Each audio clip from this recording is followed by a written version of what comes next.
Hello दोस्तों, तो जैसा कि पिछले एपिसोड में हमने देखा कि टांग सेट ने यहाँ मिंग्यू सेट को हरा दिया था, जिसकी वजह से वो लोग अगले राउंड के लिए क्वालिफाई कर चुके थे। अब यहाँ दूसरी तरफ बारिश सनमून royal academy versus Shrek academy की थी, जिनमें से अगर सनमून रॉयल एकेडमी ये वाला मैच हार गई तो वो पूरी तरीके से एलिमिनेट हो जाएंगे। इसलिए क्राउन प्रिंस ने भी उन लोगों को धमकाया था कि तुम लोगों को किसी भी हाल में ये राउंड जीतना होगा। जहाँ पर 1 वर्सेस 1 इंडिविजुअल फाइट के दौरान हम देखते हैं कि इन लोगों ने मिस वांग काइनीर को थकाने की कोशिश करी, लेकिन मिस वांग काइनीर को भी मिस यावी ने सब कुछ पहले से ही समझा दिया था। इसलिए हम देखते हैं कि वो 1 वर्सेस 1 इंडिविजुअल फाइट में जैसे ही 3 फाइट जीती फिर से वो सरेंडर कर देती है, जिसकी वजह से श्रेक एकेडमी को 3 जबकि दूसरी तरफ सनमून रॉयल एकेडमी को 7 पॉइंट्स तो मिल चुके थे। लेकिन अब सारा के सारा matches final team versus team competition पर डिपेंड करता था, जहां दोनों ही टीम्स को अपनी पूरी जी जान लगानी होगी, क्योंकि इन दोनों ही टीम्स में से कोई भी हारना नहीं चाहता। अब आगे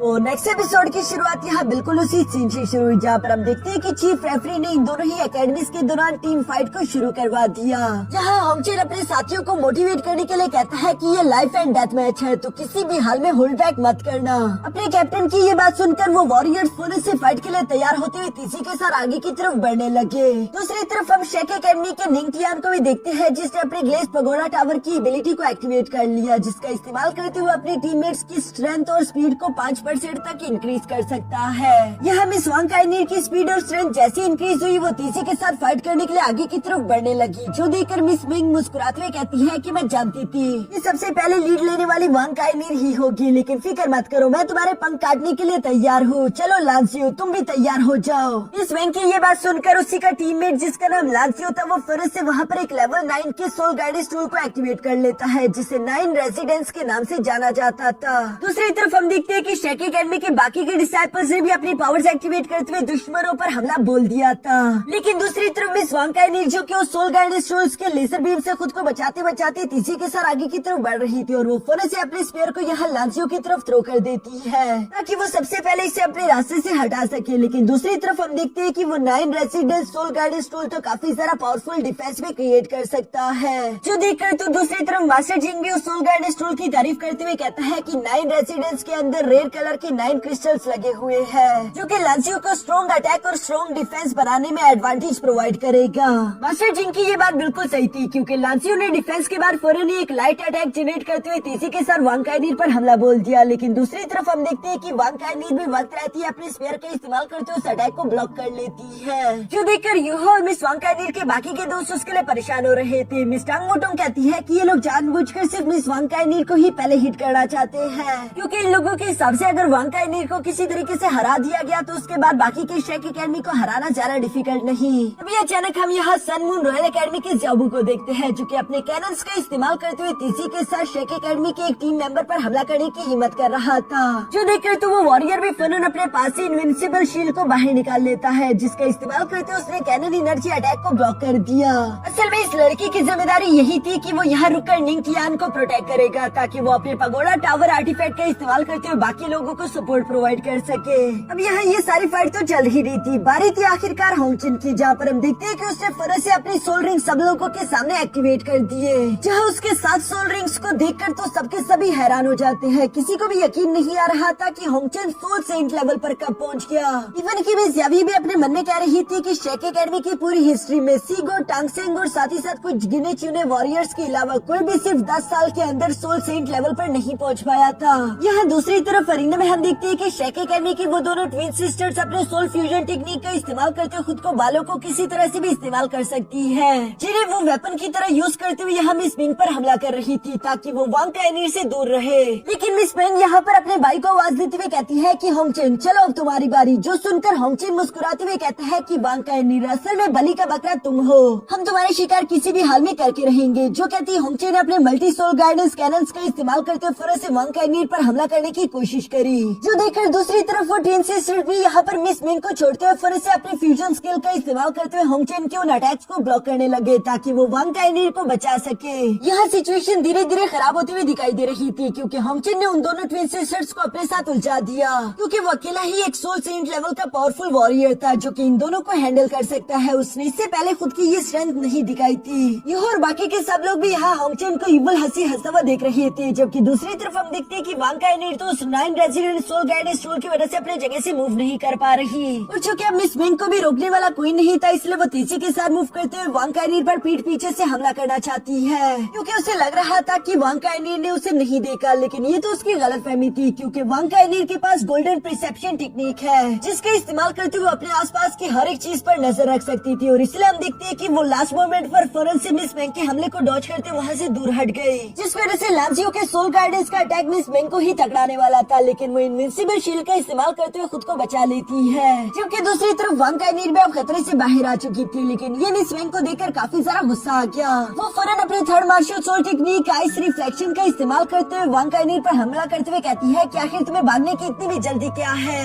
यहाँ उसकी ये कहती है, अचानक से हम देखते हैं कि वांग काइनिर भी उसके इस जाल में फंस चुकी थी, जहाँ पर हम देखते हैं कि मिस वांग काइनिर के चारों तरफ एक आइस डोमेन क्रिएट हो जाती है, जहाँ जमीन से आइस से बने हुए कुछ मिरर्स भी निकलकर बाहर आ जाते हैं। हम देखते हैं कि मिस मेंग इन मिरर्स को किसी टेलीपोर्टेशन पोर्टल की तरह इस्तेमाल करने लगी। मिस वांग काइनिर को तो समझ ही नहीं आ रहा था कि आखिर अगला हमला कहाँ से होगा, क्योंकि मिस मेंग की रिफ्लेक्शन हर एक मिरर में दिखाई दे रही है। मिस वांग काइनिर तो यहाँ पे गोल्डन स्फीयर का इस्तेमाल करते उन मिरर्स को तोड़ने की कोशिश कर रही थी, जबकि दूसरी तरफ मिस मेंग की रफ्तार भी अब पहले से काफी ज्यादा तेज हो चुकी है, क्योंकि मिस मेंग इस आइस रिफ्लेक्शन डोमेन में आसानी से मूव जो कर सकती थी। जबकि सिर्फ यही नहीं, बल्कि हम देखते हैं कि लांसियो ने मिस वांग काइनिर के लिए और ज्यादा मुश्किलें बढ़ा दी, क्योंकि वो अपने 9 रेजिडेंट सोल गाइडेंस टूल्स के अरे को भी वहाँ पर भेज देता है, जो कि उन मिरर से टकराते हुए लगातार वहाँ पर यूं ही मूव करते रहे। मिस वांग काइनिर को काफी तेजी के साथ मूव करना पड़ रहा था, क्योंकि अगर उससे एक छोटी सी भी गलती हुई तो वो किसी भी अटैक से जाकर टकरा सकती थी। जबकि साथ ही साथ वहाँ पर मिस मेंग भी तो मौजूद है, इसलिए हम देखते हैं कि वांग काइनिर को बहुत ही ज्यादा गुस्सा आ गया। वो फौरन अपने गोल्डन ड्रैगन ब्लड थर्स्ट पंच का इस्तेमाल करते हुए उन लेजर बीम्स को तो वहीं पर डिस्ट्रॉय कर देती है, जिसकी वजह से अब पीछे की तरफ सिर्फ मिस मेंग रह चुकी थी। और मिस मेंग लगातार यूं ही तेजी के साथ मूव करते हुए वांग काइनिर को बराबर की टक्कर दे रही है,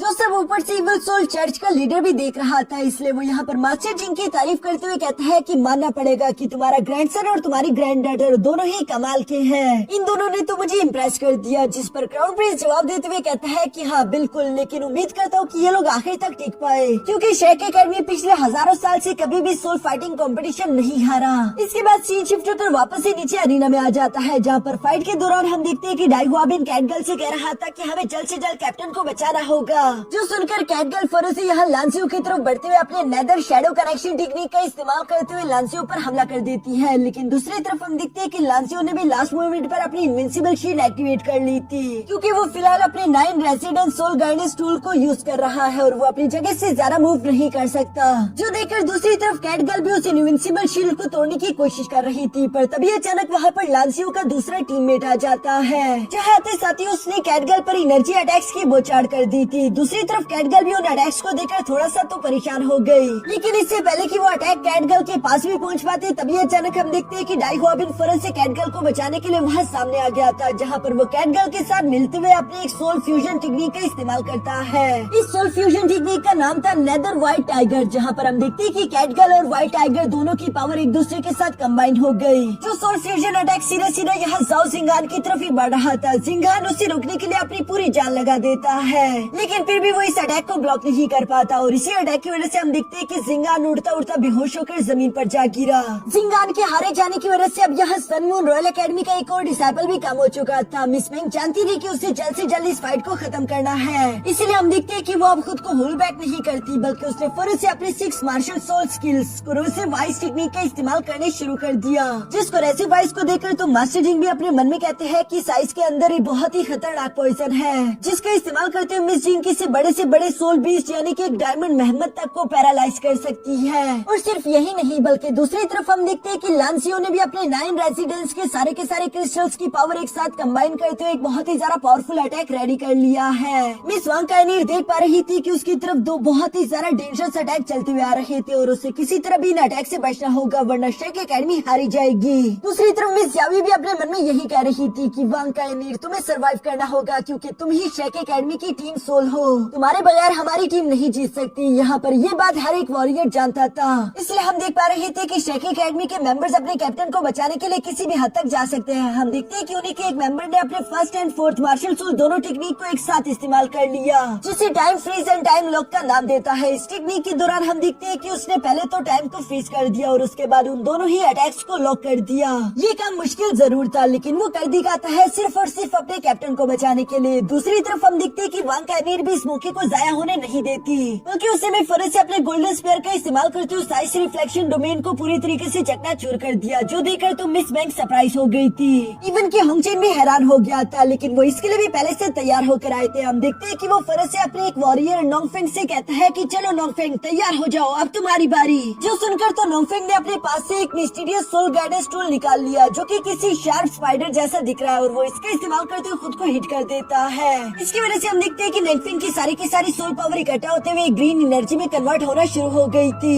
जिसका मतलब कि वो वांग काइनीर पर कोई पावरफुल अटैक चलने वाला है। लेकिन दूसरी तरफ हम देखते हैं कि वांग काइनीर भी अपने गोल्डन स्पेयर अटैक रेडी करते हुए तेजी के साथ मिस बैंक पर हमला करने वाली है, जिसके बारे में मिस बैंक को अंदाजा नहीं था। होंगचेन उसे होशियार होने के लिए बोलता है, लेकिन तब तक मिस बैंक के लिए काफी ज्यादा देर हो चुकी थी, क्योंकि वांग काइनीर ने अपने गोल्डन स्पेयर अटैक फौरन से मिस बैंक पर चल दिया था। लेकिन तभी अचानक हम देखते हैं कि लान वो तेजी के साथ जंप करते उस अटैक को खुद की बॉडी पर ले लेता है, ताकि वो मिस बैंक को बचा सके। ये सब कुछ बहुत ही तेजी के साथ हुआ। इवन कि अब यहाँ वांग काइनीर के पास भी खुद को बचाने का समय नहीं बचा था, क्योंकि नोंगफेंग का भी वो एनर्जी अटैक रेडी हो चुका है, जिसका इस्तेमाल करते हुए तेजी के साथ वांग काइनीर पर हमला कर चुका। इवन कि मिस वांग काइनीर को भी एहसास हो गया था कि वो हार जा चुकी है। लेकिन लास्ट मोमेंट पर हम देखते हैं कि डाई हुआ बिन तेजी के साथ जंप करते हुए मिस वांग काइनीर को सामने से हटाकर खुद उस लेजर बीम के सामने आ गया, जिसकी उम्मीद तो किसी ने भी नहीं की थी। सब लोग ये देखकर काफी ज्यादा हैरान हो चुके हैं। कैटगर्ल भी यहाँ इस अटैक से डाई हुआ बिन को टकराता हुआ देखकर जोरों से उसका नाम चिल्लाती है, और इस अटैक की वजह से हम देखते हैं कि डाई हुआ बिन की एज काफी ज्यादा तेजी के साथ बढ़ चुकी थी, वो बूढ़ा हो गया है। जो काम सन मून रॉयल एकेडमी हम इस वांग काइनीर के साथ करना चाहती थी। केटो गुस्सा होते हुए कहते हैं कि इन लोगों ने इंस्टेंटली एजिंग टेक्निक का इस्तेमाल किया, जबकि दूसरी तरफ नोंगफेंग ने इस टेक्निक को परफॉर्म करने के लिए अपनी सारी की सारी सोल पावर एग्जॉस्ट कर दी थी, इसलिए वो बेहोश होते हुए जमीन पर गिर गया। जबकि दूसरी तरफ लांजियो भी यहाँ पर मिस वांग काइनीर के अटैक से टकराने की वजह से हारकर जमीन पर गिर चुका है। अब पीछे की तरफ अरीना में सिर्फ सन मून रॉयल एकेडमी के 3 ही वॉरियर बचे थे, लेकिन वांग काइनीर के गुस्से का पारा हाई हो गया। इसलिए जब ज़्याओबू ने आगे की तरफ बढ़ते हुए वांग काइनीर पर हमला करने की कोशिश की, तो वो बिल्कुल भी खुद को होल्ड नहीं करती, बल्कि वो अपनी गोल्डन ड्रैगन शैडो टेक्निक का इस्तेमाल करके फौरन से ज़्याओबू को हिट करके वहीं पर एलिमिनेट कर देती है। जिसके बाद मिस वांग काइनीर धीरे से यहाँ डाई हुआ बिन के पास आकर उसे खड़ा कर लेती है। श्रेक एकेडमी के सातों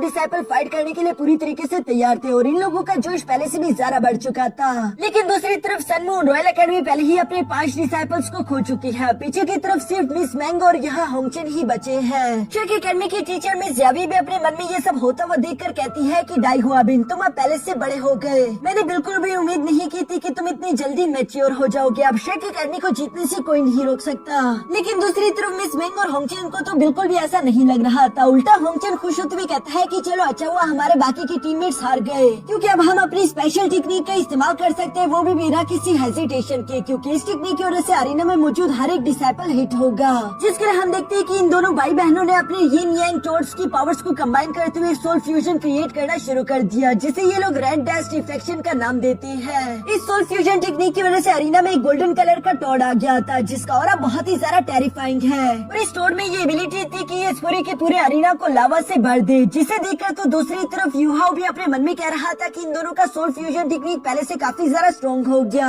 यहाँ नीचे की तरफ अरीना में हम देखते हैं कि इन लोगों ने उस लावा वेव का इस्तेमाल करते हुए फौरन से शेक एकेडमी की टीम पर हमला करने की कोशिश करी, जो देखकर वांग काइनीर भी अपने गोल्डन स्पेयर का इस्तेमाल करते हुए खुद के और अपने साथियों के आसपास एक बैरियर शील्ड क्रिएट कर देती है। दूसरी तरफ उसके साथी अपने सोल पावर्स को मिस वांग काइनीर के साथ शेयर कर रहे थे, ताकि वो इस बैरियर को ज्यादा से ज्यादा मेंटेन रख सके और इन लोगों को इस लावा वेव से ज्यादा इफेक्ट ना हो। लेकिन दूसरी तरफ ये सोल फ्यूजन वाला लावा अटैक तो काफी ज्यादा अजीब था, क्योंकि इसमें फ्रीजिंग एबिलिटी भी थी, जिसे मिस मैंग कंट्रोल कर रही है। होंगचेन यहाँ आखिरी दफा वांग काइनीर को वार्निंग देते हुए कहता है कि ये तुम्हारा लास्ट चांस है, हार मान लो, क्योंकि मैं नहीं चाहता कि तुम और तुम्हारे सारे टीममेट्स हम दोनों भाई बहनों के हाथों मारे जाए। जिस पर वांग काइनीर गुस्सा होकर जवाब देते हुए कहती है कि नहीं, ये कभी नहीं होगा, हम कभी भी तुम्हारे सामने सरेंडर नहीं करेंगे। जो सुनकर दूसरी तरफ हम देखते हैं कि होंगचेन ने अपने लावा का इस्तेमाल करते हुए आखिरकार फिर इन पर हमला करना शुरू कर दिया, जो अटैक काफी ज्यादा डेंजरस हो सकते हैं। यहाँ पर मिस टांग वोटोंग तो उसके लिए काफी ज्यादा परेशान हो रही थी, लेकिन यूहा उससे जवाब देते हुए कहता है कि फिक्र मत करो,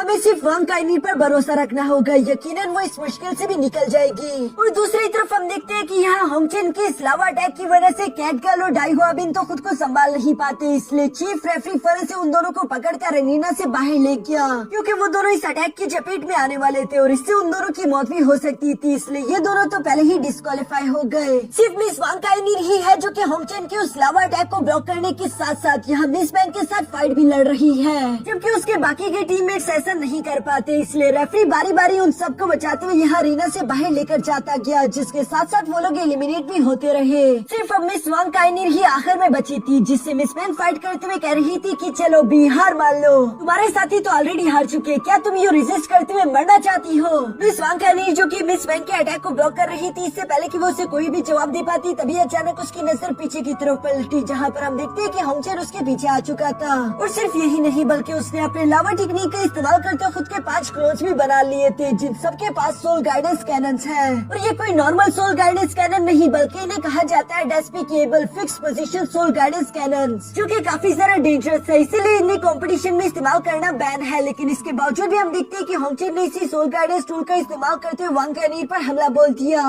ये तो दूर से एनालाइज करते हुए समझ जाता है कि इसने despicable fix position soul guidance cannon ball का इस्तेमाल किया, जो कि इलीगल है। लेकिन अब क्या ही किया जा सकता था, तीर कमान से निकल चुका है। हम देखते हैं कि वो अटैक तेजी के साथ वांग काइनिर की तरफ ही बढ़ रहे थे, जो देखकर तो मास्टर जिंग और क्राउन प्रिंस काफी ज्यादा खुश हो गए। उन्हें लग रहा था कि अब जीत उन्हीं की होगी, जबकि दूसरी तरफ बाकी के सब लोग यहाँ वांग काइनिर के लिए काफी ज्यादा परेशान हो गए थे। मिस बैंक भी इसी मौके का फायदा उठाते हुए तेजी के साथ वहाँ से जंप करते हुए दूर हट गयी, ताकि उसे इस ब्लास्ट की वजह से कोई डैमेज न हो। लेकिन तभी अचानक हम देखते हैं कि मिस वांग काइनिर ने अपने पास से एक न्यू सोल गाइडेंस टूल बाहर निकाल लिया, जो कि न सिर्फ उस अटैक को ब्लॉक करती है बल्कि साथ ही साथ हमें जानने को मिलता है कि इसका नाम है पीकॉक डांस आर्मर, जो कि मिस वांग काइनिर की बॉडी पर फिट हो जाता है। यहाँ पर मिस वांग काइनिर तो इस पीकॉक डांस आर्मर के साथ काफी ज्यादा कूल दिखाई दे रही थी, और हमें जानने को मिलता है कि ये आर्मर यहाँ मिस वांग काइनिर को किसी और ने नहीं बल्कि यूहाओ ने दिया था। उस रात जब मिस वांग काइनिर जाने लगी थी तो यूहाओ ने उसे रोककर कहा था कि मैं जानता हूँ कि सन मून रॉयल एकेडमी जीतने के लिए किसी भी हद तक जा सकता है, इसलिए तुम्हें सावधानी के साथ चलना होगा। मैंने तुम्हारे लिए ये सोल गाइडेंस टूल बनाया जिसे पीकॉक डांस आर्मर कहते हैं, तो इसे ले लो। जिस पर मिस वांग काइनिर ने तो साफ साफ मना कर दिया कि नहीं, मुझे इसकी जरूरत नहीं पड़ेगी। जो सुनकर यूहाओ भी जवाब देते हुए कहता है कि मैं भी यही उम्मीद करता हूँ कि तुम्हें इसकी जरूरत ना पड़े।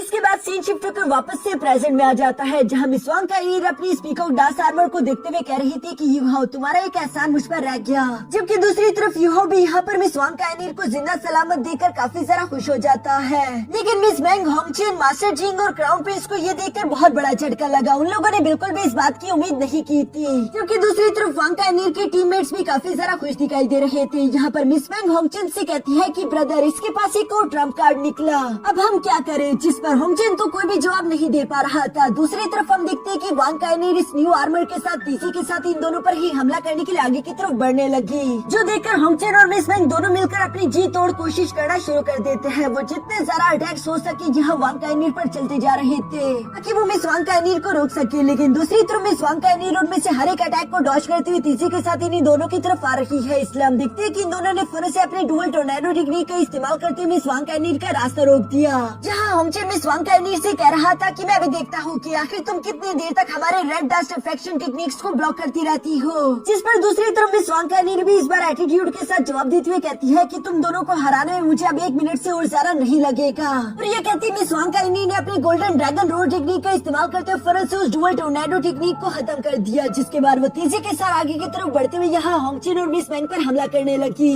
जहाँ पर हम एक बहुत ही ज्यादा तेज फाइट को देख पा रहे थे। इस फाइट के दौरान ये साफ साफ दिख रहा है कि मिस वांग काइनिर पहले से काफी ज्यादा ताकतवर हो चुकी थी, और ये सब कुछ उस पीकॉक डांस आर्मर की वजह से, जिसे देखते हुए यूहाओ अपने मन में कह रहा था कि ये आर्मर मैंने अपने एंसेस्टर टैंगसेन के हिडन वेपन से बनाया है, जिस हिडन वेपन का नाम पीकॉक प्लम था, और ये एक लेवल 7 का सोल गाइडेंस टूल है, जिसकी वजह से यहाँ पर मिस वांग काइनिर की ताकत इस वक्त 30% से ज्यादा इंक्रीज हो गई। एक तो इस आर्मर का डिफेंस लाजवाब है, और दूसरी बात ये कि जो भी वॉरियर इस आर्मर को पहनेगा अगले 3 मिनट तक उसकी पावर 30% तक इंक्रीज हो जाएगी, यानी कि वो किसी को भी हराने की ताकत रखता है। यहाँ यूहाओ जब ये सब बता रहा था, दूसरी तरफ वांग काइनिर लगातार उन दोनों भाई बहनों की पिटाई कर रही थी, जहाँ पर वो आखिर में होंगचेन को गर्दन से पकड़ते हुए मिस बैंक पर दे मारती है, और इसकी वजह से अरीना में एक बहुत बड़ा ब्लास्ट हुआ। सब लोग ये देखकर काफी ज्यादा हैरान हो गए थे। मास्टर जिंग के तो पैरों तले जमीन ही खिसक गई थी। उन्हें तो यकीन ही नहीं आ रहा था कि आखिर इस लड़की ने ये सब कैसे कर दिखाया। ये तो बिल्कुल इम्पॉसिबल है, ये हो ही नहीं सकता, क्योंकि उस लास्ट अटैक की वजह से होंगचेन और मिस बैंक दोनों ही बेहोश होकर जमीन पर गिर चुके थे, जबकि दूसरी तरफ 3 मिनट कंप्लीट होने की वजह से यहाँ पीकॉक डांस आर्मर भी धीरे धीरे होकर गायब होने लगा था।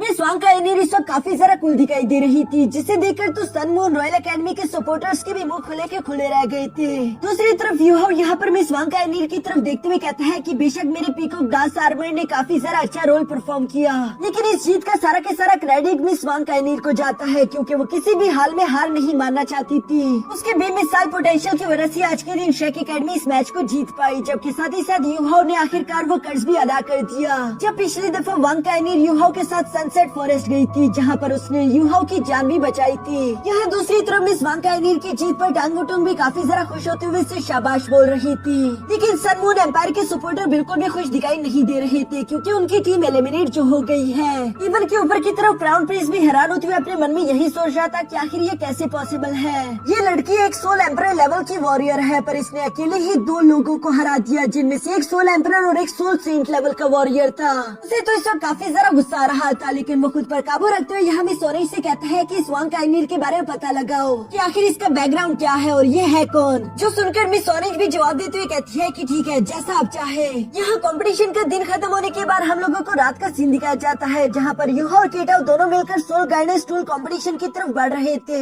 जहाँ रास्ते में चलते हुए केटाओ यूहा से कह रहा था कि क्राउन प्रिंस ने बहुत सारी चालें चलने की कोशिश करी, लेकिन फिर भी वो लोग नाकामयाब हो गए। जिस पर यूहा जवाब देते हुए कहता है कि हाँ बेशक ऐसा हुआ, लेकिन मुझे पूरा यकीन है कि क्राउन प्रिंस इतनी आसानी के साथ शांत नहीं बैठेगा। वो जरूर कुछ न कुछ इससे भी इवल करने की कोशिश करेगा, इसलिए हमें आगे का हर एक कदम और भी जरा सावधानी के साथ चलना चाहिए। साथ ही साथ वो केटाओ को बताता है कि ऑलरेडी हम लोग अंडरग्राउंड सोल फाइटिंग कंपटीशन के टॉप 3 पर पहुंच चुके। एक बार हम इस टॉप 3 से जीत जाए, उसके बाद हमारा अगला फाइनल 2 अंडरग्राउंड फोर्सेस से होगा। जो फाइनल राउंड हमारे लिए इन्वेस्टिगेशन करने की सबसे बेस्ट अपॉर्चुनिटी होगी। यहाँ पर ये लोग इसी तरह से बातें करते हुए अंडरग्राउंड होटल में एक बार फिर से आ गए, जहाँ के होस्ट से पिछली बार यूहाओ ने कहा था कि मुझे कुछ रेयर मेटल्स चाहिए, जिनके इंतजाम के बारे में यूहाओ से सवाल करते हुए पूछता है कि बताओ तुमने उन रेयर मेटल्स का क्या किया। जिस पर वो होस्ट घबराते हुए जवाब देकर कहता है कि इस वक्त ये कंपटीशन का सीजन चल रहा है, इसलिए हायर आर्म्स काफी ज्यादा स्ट्रिक्ट है। हम लोगों को ज्यादा से ज्यादा रेयर मेटल्स की जरूरत है, ताकि हम इस सोल गाइडेंस टूल कंपटीशन को जारी रख सके। इसीलिए मैं तुम्हारे डिमांड किए हुए रेयर मेटल्स का बंदोबस्त नहीं कर पाया। यूहाओ उसकी बात सुनकर गुस्से के साथ अचानक उसका हाथ पकड़ लेता है, जो देखकर तो वो होस्ट काफी ज्यादा घबरा चुका था, क्योंकि यूहाओ की बॉडी से कुछ एनर्जी निकलते उसकी बॉडी की तरफ जा रही थी। शुरू में उसे लगा कि शायद यूहाओ मुझे चोट पहुंचाना चाहेगा,